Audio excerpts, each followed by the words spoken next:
Assalamualaikum warahmatullahi wabarakatuh. Nama saya Alvita Amalia Mutafida dengan nomor NIM 1120003. Pada kesempatan kali ini saya akan menjelaskan sedikit mengenai internet yang meliputi pengertian internet, sejarah internet, fungsi internet, dampak positif dan negatif internet. Baik, selanjutnya pengertian internet.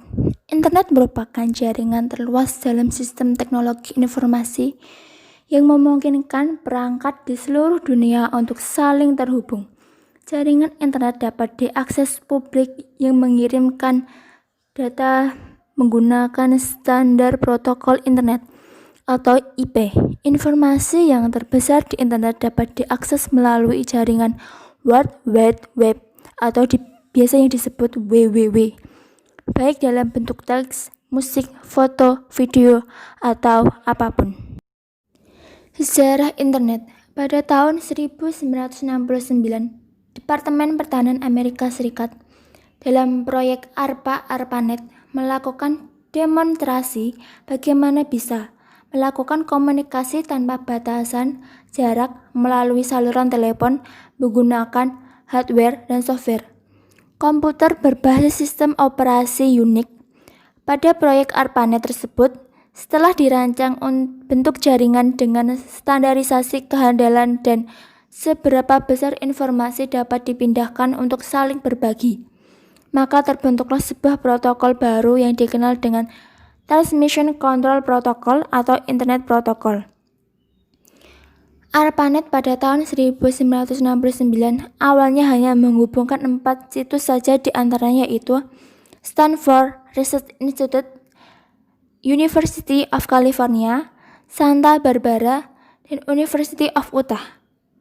Menjadi jaringan secara terpadu, lalu pada bulan Oktober 1972, ARPANET diperkenalkan secara umum dan tidak lama kemudian berkembang sangat pesat di seluruh wilayah sampai ARPANET kesulitan dalam mengaturnya.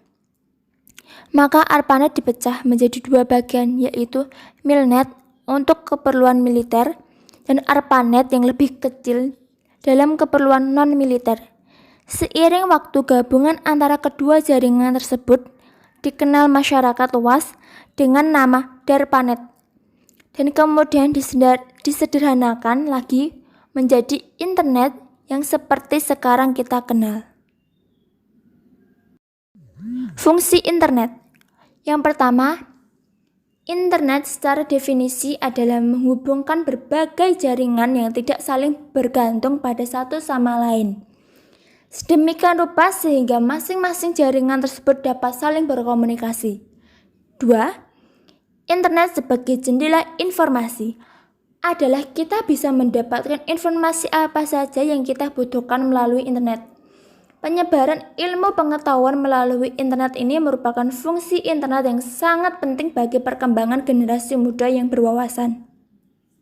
3. Internet sebagai media sosial adalah dengan internet, seorang dapat menjalin hubungan dengan berbagai manusia dari seluruh belahan bumi. Dengan memanfaatkan jejaring sosial itulah kita bisa lebih mudah berhubungan dengan orang lain tanpa harus saling bertemu muka. Keempat, fungsi internet sebagai sarana pengembangan usaha adalah para pengusaha dapat langsung berhubungan dengan para relasinya atau bahkan dengan para pelanggannya hanya melalui internet. Dengan internet pula, para pengusaha tersebut dapat mengembangkan jaringan usahanya baik secara nasional maupun secara internasional. Dampak positif internet. 1. Media komunikasi di mana pengguna internet di seluruh dunia dapat saling berkomunikasi. 2. Media untuk bertukar data dan informasi dengan menggunakan email, www, atau sebagainya. 3. Media untuk mencari data dan informasi jutaan data dan informasi yang tersimpan menjadikan internet perpustakaan terbesar di dunia. 4. Kemudian memperoleh informasi segala sesuatu yang terjadi di dunia ini dapat dipantau melalui internet. 5. Media untuk bertransaksi dan berbisnis, ada banyak peluang bisnis yang bisa dihasilkan dari internet, seperti Google AdSense. 6. Media pendidikan jarak jauh. Banyak sekali universitas yang sekarang ini membuka kelas jarak jauh di mana materi kuliah dan kegiatan belajar dilakukan secara online. Dampak negatif internet. Yang pertama, pornografi. Anggapan yang mengatakan bahwa internet identik dengan pornografi memang tidak salah. Banyak sekali konten-konten semacam ini bertebaran dan memberikan dampak yang kurang baik bagi yang mengaksesnya, terutama kalangan anak-anak. Kedua, internet juga banyak berisi konten-konten yang terkait kekejaman dan kesadisan. Konten seperti ini biasanya banyak digunakan oleh pemilik situs demi mendongkrak penjualan situs. Ketiga, penipuan. Modus penipuan melalui internet sudah sering kali kita dengar. Internet memang bisa dijadikan media untuk melakukan tindakan kejahatan semacam ini. Keempat, pencurian. Internet merupakan media yang memberikan kemudahan untuk transaksi online secara sifatnya yang real time. Misalnya, berbelanja menggunakan kartu kredit.